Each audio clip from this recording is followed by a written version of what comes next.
Richard Turner, thanks so much for coming back on to Talk Beliefs from York in the north of England. A couple of years ago, I interviewed you about your time in a Pentecostal cult and how it also ran a charity supporting survivors of human trafficking.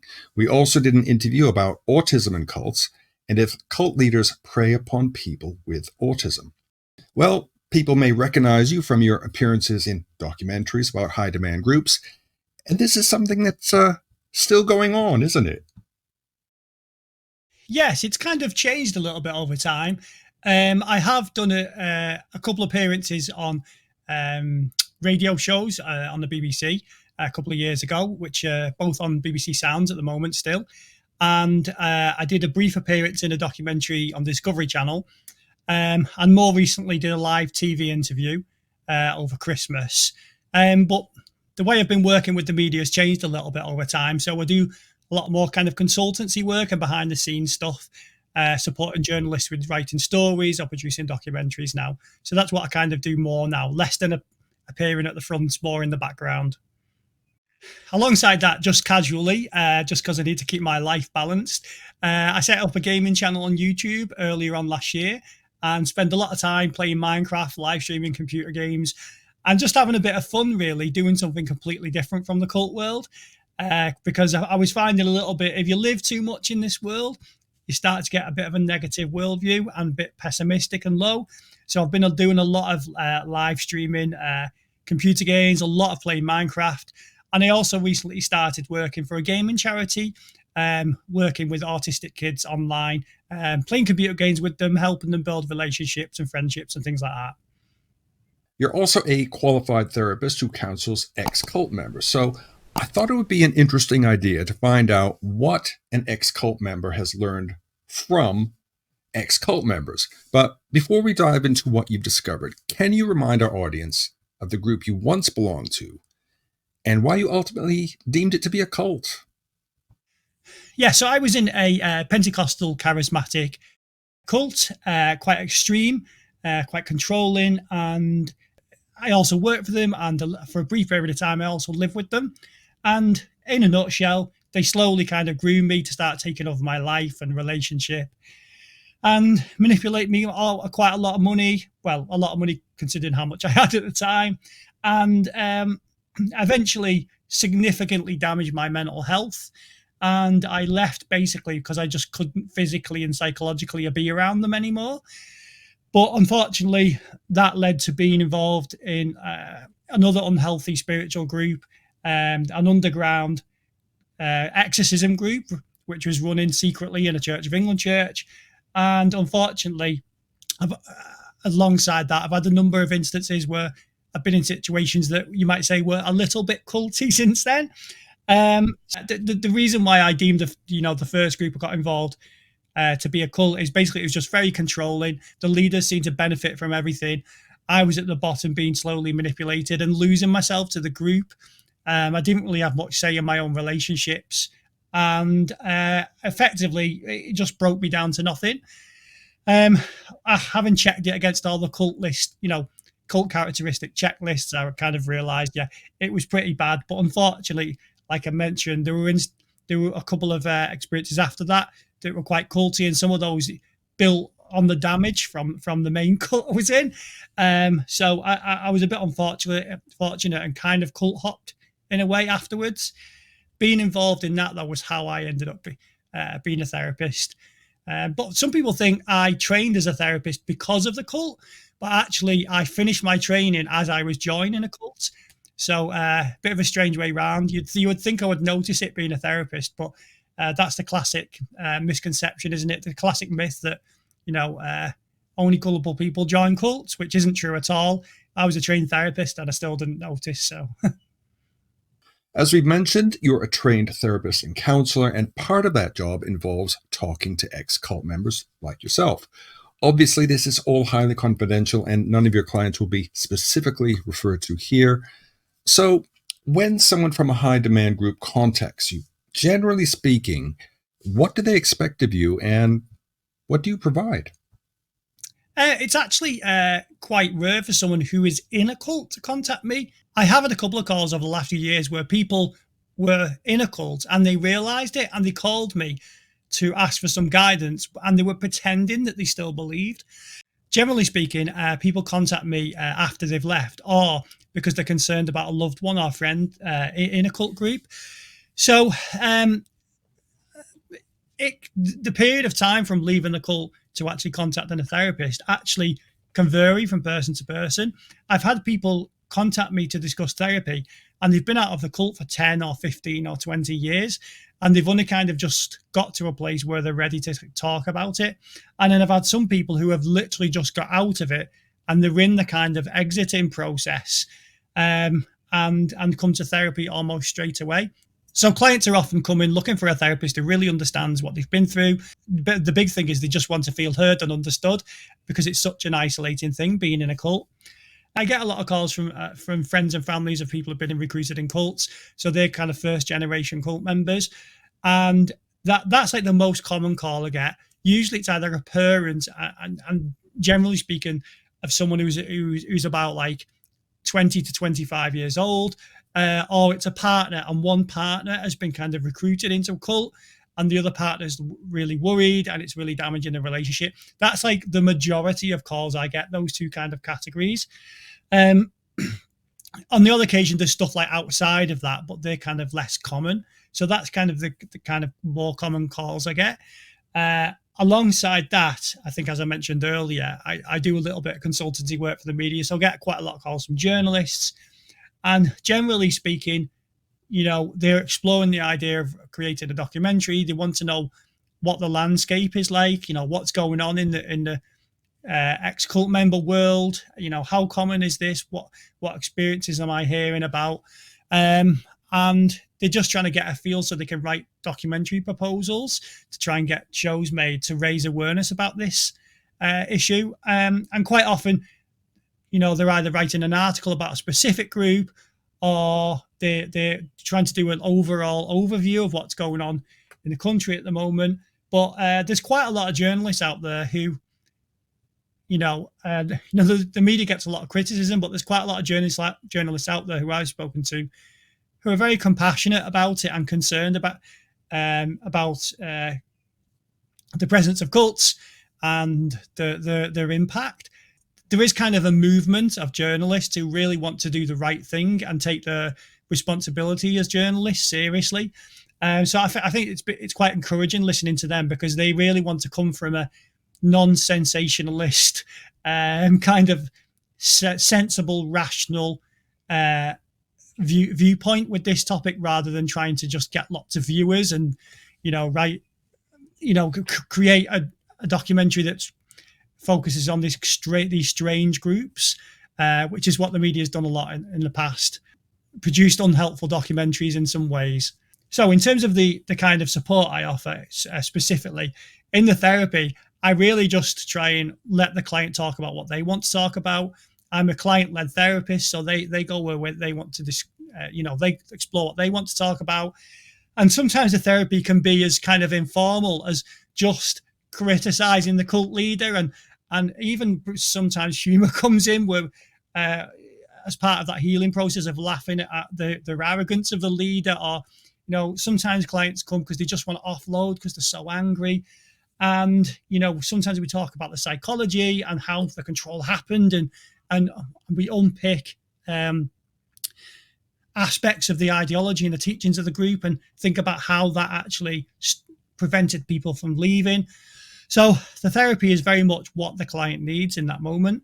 In terms of the families, a lot of what I discuss with families when they ring me up is, communication with the cult member, what things could make things worse. I talk about how the person has been controlled so that the family are better able to make decisions to help the loved one, because knowledge is key in a lot of this. And if they understand how a cult is controlling someone, they're better equipped to make decisions about how they communicate with the cult member. So I do a lot of educational type stuff on the phone with people in general. And sometimes people just want to check, like, I'm not going mad, am I? This is really happening. They just want to talk to someone so they just don't feel so isolated in it sometimes. The sad thing is about a lot of that is the people who ring me up are helping first generation members, or people who have joined cults in adulthood. And sadly, the ones who are getting missed are the second and multi-generation members, because they haven't got anybody on the outside trying to help them get out. So that is obviously like a huge gap in support, really.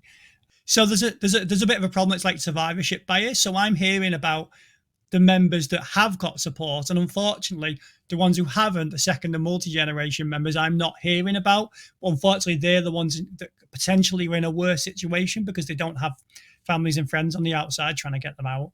So that's one thing. That's one problem with some of the work I do, in that the ones who need the help most haven't got access to it. And obviously as well, one of the struggles is I work privately. I do as much as I'm able to do without taking a fee. But of course, for structured therapy, I have to charge a fee, and unfortunately, that restricts the support someone can get because there's a financial element to it as well. And it's one of the things that bothers me a lot, actually. And I do sometimes think about, the idea of setting up some kind of charity at some point in the future, but I'm just not quite there yet. So, what kind of stories do you hear? Would you say that people are being sucked into cults more and more, or is it dying down? How has the cultic landscape changed, if at all? It's quite a complex answer to that question, really, I think, because, well, firstly, I've been doing this for just over 5 years, so I haven't got the long-term overview that perhaps someone more experienced in the field would have. But what is noticeable to me is that, like, the internet is playing more a key role in a lot of this. And I've spoken to people who the cult operates almost entirely on the internet, where they're logging onto Zoom calls every single morning for hours, or they're watching teachings and watching online stuff, and some of the lines start getting blurred, because you might, in the past you might think, oh, someone is physically attending a meeting, but with the internet, some of the lines are kind of getting blurred. And sometimes I've spoken to people where they're not in any formal sense part of the cult, but because of the internet and because of being on their own in the house, they've been drawn in without having a huge amount of interaction. It's all of the teachings that's just done very similar damage to someone who's been meeting with people face to face. So it's not as clear cut, I don't think. Sometimes it's one thing that I talk about when I'm speaking with journalists a lot. Like, this isn't like a clear cut thing. Is it a cult or is it not a cult? It spills over into so many areas, and the way cults are interacting with people isn't quite face to face in the same way that it used to be sometimes. So it's quite a complex issue. And the other thing is if you think about it, to ring me up and to speak to me is a huge kind of like, it's quite a hurdle to get over. So I'm only really speaking to people who have gotten to a point where, like, sometimes like they feel like they've got no choice but to ring a therapist, or people who perhaps have kind of got a little bit of trust left in professionals, or people who kind of like I said earlier, financially able to.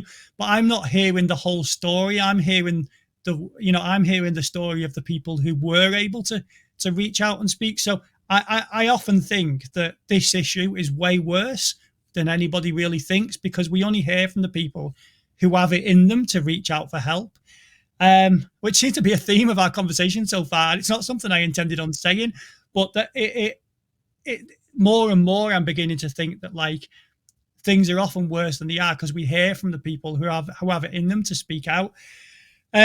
So I don't know about more and more people being sucked in, but one worry for me at the moment is the world is very polarized, and with social media, just see lots of black and white thinking. It's us versus them. It's this group versus this group, and that's kind of very cult-like, and that's a bit worrying to me, because it makes the world feel quite an angry place, and you feel like you have to pick sides. And if you are one of those people who wants to be in the grey area and think about counter arguments, it starts to feel very uncomfortable if you have to disagree with one side when you agree with some other things that they do say. And that the world feels like that at the moment. I feel quite I have to stay on the edge of it all to keep myself sane. It does, that worries me, and the impact of the internet and the fact that anyone can influence lots of people now. There's no like vetting process because of the internet. Anyone can just start teaching people their own ideology, and that's problematic. There doesn't. I see. I saw a comment somewhere the other day where someone had said, you know, they really need to raise the fee on the podcast license, which I thought was quite funny. But the world we live in now, like, it's great people can share their ideas, but it just worries me that cultiness, cult culture, if you want to say, it's not confined to cults anymore. So, and the other thing that bothers me a lot is workplace cults and people not really identifying that workplaces can become cults. And there's so many issues with burnout and narcissistic managers, and people having breakdowns and losing their job, and because really they've been in like a cult environment. And I think I may have mentioned, I don't know if I mentioned this in another interview or not, but I spoke to a union rep a while back, and for an organization, obviously I won't say which, but the union rep said the organization was a cult before I even said that myself. And I wasn't talking about cults. He just volunteered the information. And I see so many posts on LinkedIn about, burnout. Here are the symptoms of burnout. And it looks remarkably like someone who's been in a cult. So, I mean, obviously we can burn out as individuals just because we're working too hard on our own projects. But that bothers me as well. Like that's become like normal, that people are basically becoming slaves to the job, like someone becomes a slave to a cult. So yeah, that's been on my mind a lot recently. It really is. I hear calls sometimes, and it really is a massive tragedy. Some of the stories I hear, the helplessness of partners when another partner is being groomed into a cult and they don't know what to do, and the lack of resources. It's like I think one cult book, I can't remember, had the tagline. Oh, was it Margaret Singer's book? I can't remember. A hidden menace. I mean, that's a perfect phrase to describe cults. It's right in front of everybody's face and hidden, and subtly, insidiously destroying society, because it's coercive control, isn't it? The coercive control is kind of ingrained in so many different environments. But the problem is, even the word cult is a black and white thing, and so many calls I have where people say, "Oh, is this a cult? Or is it a cult? I can't work out if it's a cult." And I say, well, it's not like a black and white thing. Is it a cult or is it not a cult? So I usually say to people, "What do you want to call it, or what term do you use?" And we go with that. But really, it doesn't. There's not like I don't think there's really a tipping point at some point. It just gets more certain environments are just somewhere on that spectrum. And unfortunately, people are using the word cult sometimes because they think that's very, very extreme. But I don't know when you start using that word or not.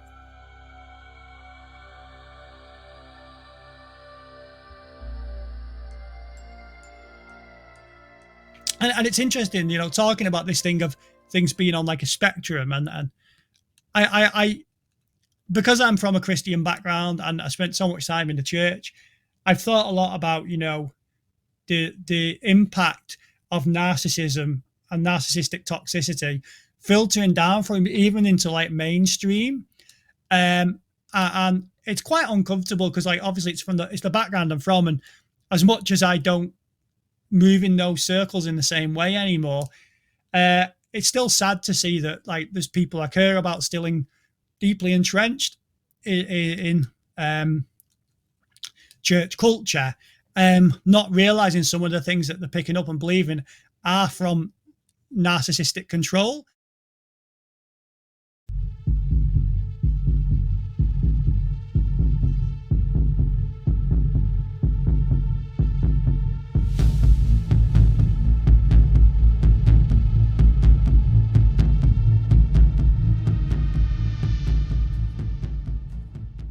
But one of the problems is, I think there's been lots of like quite extremist churches and narcissistic leaders who have promoted their teachings in books and on stages and at Christian festivals. And even like the churches down the healthier end of the spectrum have been influenced by their behavior. And I often say to people on the phone that like narcissistic control, like if it was just overtly controlling, people would notice. So what these kind of narcissistic pastors do is just reword their control with biblical language so that it's not as obvious and it's more palatable, so people will believe it better. But the problem is that then it filters down into like healthier end spirituality in churches. And there's even, I've noticed it so much just in regular churches that aren't cults, that they still have practices and beliefs that are actually a bit controlling. You said that some of the toxic elements of extreme cults have made their way into mainstream churches. So can you give us a few examples of this? Yeah, so there's one thing that stood out to me is to do with like worship music and music. Like generally speaking, it's enjoyable to sing songs, and people express their faith and beliefs through singing quite commonly in not in a particularly unhealthy way, and that could be a really positive experience for people. Singing and music is just a nice thing to experience and enjoy. But one of the things that I kind of noticed is and there's been a number of controversies about big mega churches in Christianity, and those churches often effectively end up with like their own record labels, and they start to reflect like mainstream the mainstream music industry. And of course, then the churches start making a lot of money from the music. And then what I've noticed happens then all of a sudden, you get lots of teachings on why music is so important and you should be in a church singing, and worship is a really important aspect to your faith. And there's almost a sense of like, yeah, but who's benefit from that teaching? Oh, it's the leaders because there's lots of money coming in from it. And it starts to take a bit of a sinister edge when you get lots and lots of teachings in the mainstream church that are causing people to spend more and more money on worship music. And the biggest producers of that are the mega churches, and often there's lots of controversy around them. And some people are using the word cults about the mega church, movement.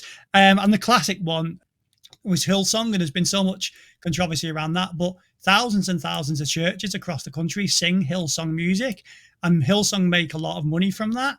And it's like they're the ones who benefit from these like pastors teaching so much about why music is so important. So there's like a sinister edge, and that's just one example, I think. And the other thing is excessive singing generally is a practice in lots of cults that leaves people a bit more vulnerable to adopting beliefs that are unhealthy for them.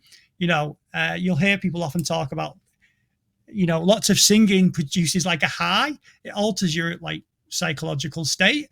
And it's a bit concerning, because in those states where you're really high from doing a load of singing, what have you been told?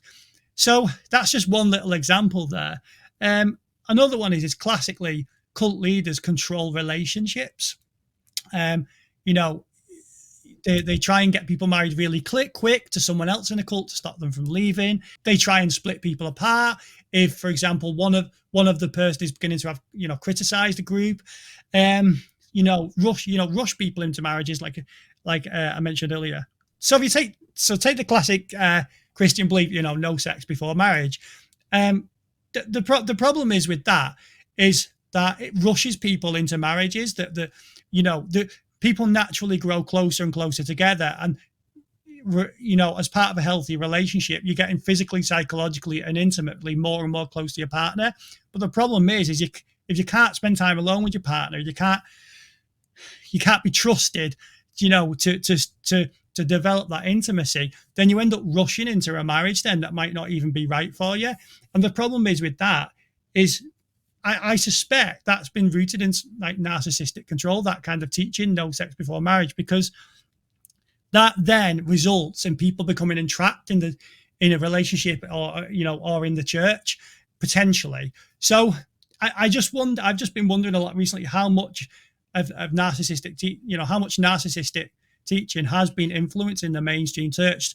That to stop people leaving, to make it difficult to leave a church, to use guilt and shame, to get people to give money, and I don't know at what point. I mean, it's difficult because so many. I still talk to a lot of Christians, and lots of them are just really lovely people. But sometimes I look in at some of the teachings around it, and some of the teachings are unhealthy, but the people are lovely. And the churches are not cults. That they're not controlling, but the ideology. I almost look in and think you can see the narcissism impacting things. So one example of that is to do with money that I've seen, and it's just a nice simple example to do with money. So you'll often hear phrases like, "Oh, giving our money is how we worship God, and we worship God through our finances." And often you'll hear in really mainstream churches that aren't cults discussions around, "Oh, the way you worship God is through one of the ways is through your money." Now the problem is with that is it's a little bit manipulative because, for example, if you can't give money, then you can't worship God. And that becomes like, oh, so you're not a good Christian then, or you're not as good a Christian as other people because you can't give money. And it becomes like, you've got two choices. You worship God and give money, or you don't give money and then you can't worship God as much, or you're second class. That's quite manipulative. And for me, that has a bit of a whiff of narcissism. Now, it's not necessarily that the pastors who are saying that are narcissistic, because often, on the healthier end, most of them just don't realize what they're saying. But it's for me, I look in and think, is that the impact of the narcissistic leaders on the other end who have been feeding the control all the way down the line into the mainstream? And that's what I quite often see in churches because, I mix with a lot of Christians and really nice people and they're my friends. But I do worry sometimes a bit that they're ingrained in a bit of a cultural Christianity that's actually harming them a little bit. But there's no part of me thinks that they're narcissists or anything. They're really nice people. It's just the fact that I think they're being influenced somewhere down the line from these more extreme narcissistic pastors who have been feeding into the mainstream Christianity for a long time. And it now I feel like it's one of my struggles, having come from that background, that I can't be part of that anymore because it feels like going back into a cloud effectively for me. Richard, what needs to be done to improve services like yours? There's quite a few things really. I mean, I think you hear lots about coercive control and abusive relationships and things, and I just think generally this idea of coercive control needs to be broadened to cover groups, so that when we're saying that statement now, we don't just mean in a family or an intimate relationship. We also mean a group. So basically, the coercive control field like swallows up the cult field almost. It becomes like coercive control becomes like an all-encompassing phrase that we use for all kind of unethical control and influence, which would be good, and legally as well, because obviously there's a gap in the law, associated with coercive control when it comes to groups. So I think generally speaking, the conversation needs to start broadening. When we talk about abusive relationships, also I think coercive control and cult psychology needs to become like a common discussion in training, in counselling training, and in psychology, and not just this quirky topic that's that's attached onto the edge. Because sometimes I feel like, to use computer game language, I feel like you've got like the main game, and then the cult stuff is like the DLC, the downloadable the extra stuff, or it's like the update. It's not actually part of the main game, if that makes sense. From what I can see, the topic isn't a side quest; it's a mainstream problem. So I really feel like that it needs to be like a normal discussion. I also feel like, especially students going off to university, there should be some form of education about identifying a cult and understanding what a cult is. And it should be a common discussion at universities. And I know you do get some of this because they are aware of like extremist groups and radicalization. So we are a bit there, but we're missing something. And because people are aware of like terrorism and extremism and things like that, but they're just missing that gap where, you know, it's becoming like it's harder to question, or if it's religious, or if it's, or you know, it's harder to spot in certain areas. So I think if people understood cult psychology, then you could, and they were explain, and it was explained to them that this knowledge, you can transfer it to different contexts, and you can see these behaviors in different contexts. So I think once you know it, you can learn to look for it, but you need to be taught it to begin with. I really feel like, you know, there's a big issue for, and especially for those who have grown up in cults, of safe houses for people to escape to. You know, I've had people on the phone who have realized they're in a cult and they're crying their eyes out on the phone, and they have no idea where to go, and they've exhausted all the support options, and they don't know like how to escape. There's nowhere for them to go. And I really feel it'd be good to have safe houses for ex-cult members, for those who are really caught up in really nasty extreme situations where they're living with them. They've got no family on the outside, nowhere to run to. That you know, that would be really good to see that as well. It would just be good to see cults in general become just a mainstream normal conversation people were having. I think it just needs to become the norm to be discussing it. Because every time I speak, if I deliver training and I speak about it, it's like it's a novelty, or it's a quirky topic to discuss. And part of me is a bit like, it's everywhere. Like, why are we still talking about it? Like it's a quirky novelty having someone come and talk about cults. And that's a problem, really. And the word is still very difficult. I use it because clients use it, and they like to weaponize that word and say, yes, it was a cult, it was them. And I use it because it's just a helpful word for me, but it still has so many unhelpful connotations. Have been like uncommon, wacky, everyone's living on a commune. And, you know, and it's difficult though, because you can water it down then if you start saying things like, oh, it's a high demand group, or it's a controlling group. It starts to feel like it's watering it down. I think personally, that's just my opinion.